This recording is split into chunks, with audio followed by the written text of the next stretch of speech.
अब हम 13वीं सदी की शुरुआत में पहुंच चुके हैं, जहां दिल्ली सल्तनत की पहली ईंट रखी जा चुकी थी और शासन अब अरब से नहीं, भारत की धरती पर बैठकर चलाया जाने वाला था। पिछले एपिसोड में हमने देखा कि कैसे मोहम्मद गोरी ने पृथ्वीराज चौहान को हराकर दिल्ली और आसपास के क्षेत्रों पर अधिकार किया, लेकिन उसने खुद यहां राज नहीं किया। उसने भारत की बागडोर अपने एक गुलाम और विश्वसनीय सेनापति कुतुबुद्दीन ऐबक को सौंप दी। कुतुबुद्दीन ऐबक एक तुर्क था। उसे बचपन में ही गुलाम बना दिया गया था, लेकिन अपने कौशल और ईमानदारी के कारण धीरे धीरे मोहम्मद गौरी का सेनापति और भरोसेमंद बन गया। भारत में सत्ता संभालने के बाद कुतुबुद्दीन ने एक मजबूत प्रशासन खड़ा किया। उसने अफगानिस्तान से लेकर उत्तर भारत तक मुस्लिम शासन को संगठित किया।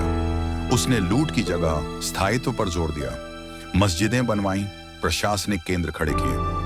दिल्ली में बनाई गई कुव्वत उल इस्लाम मस्जिद और उसके पास शुरू हुआ कुतुब मीनार का निर्माण इस शासन की पहचान बने। लेकिन यह भी सच है कि इस दौर में कई मंदिरों को नष्ट किया गया। यह काम सत्ता और प्रभुत्व जताने के लिए किया गया, धर्म परिवर्तन के लिए नहीं। हिंदू राजाओं के प्रति ऐबक का रवैया कट्टर नहीं था। कई स्थानों पर स्थानीय राजाओं से संधि की गई और उन्हें प्रशासन में भागीदारी दी गई। कुतुबुद्दीन को लखनऊ, अवध, दिल्ली और लाहौर जैसे महत्वपूर्ण शहरों पर काबिज होना पड़ा। हर जगह संघर्ष था, मगर रणनीति और समझदारी से वह एक मजबूत ढांचा खड़ा करने में सफल रहा। 1206 में मोहम्मद गोरी की मृत्यु के बाद कुतुबुद्दीन ऐबक ने खुद को भारत का स्वतंत्र शासक घोषित कर दिया। यही था गुलाम वंश की असली शुरुआत, जिसे भारत में दिल्ली सल्तनत का पहला वंश माना जाता है। हालांकि ऐबक खुद को कभी सुल्तान नहीं कहता था, उसने खुद को सिर्फ मालिक कहा। शासन के 2 वर्ष बाद खेलते समय घोड़े से गिरकर उसकी मृत्यु हो गई।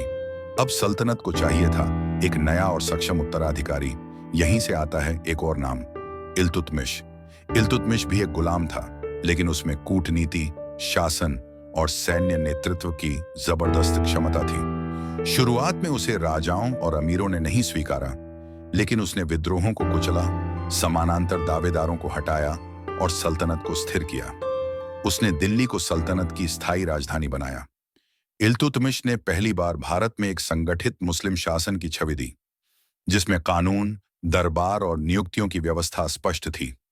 उसने सिक्के चलवाए, नए भू राजस्व नियम बनाए और कई हिंदू सामंतों से राजनीतिक संधियां की।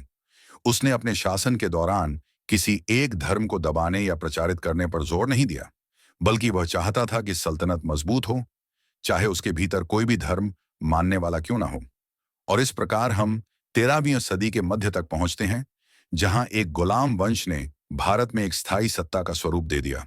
अब सल्तनत दिल्ली से चलने लगी थी और इसके नियम भारत की राजनीति को नई दिशा दे रहे थे। अगले एपिसोड में जानेंगे रजिया सुल्तान से लेकर बलबन तक का दौर, जब दिल्ली सल्तनत को पहली बार एक महिला ने संभाला और कैसे एक शक्तिशाली सुल्तान ने राजशाही को नई ऊंचाई दी।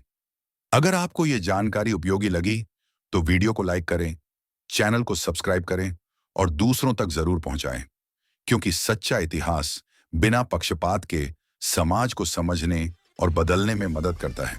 और यही मकसद रहेगा हमारे अगले एपिसोड तक।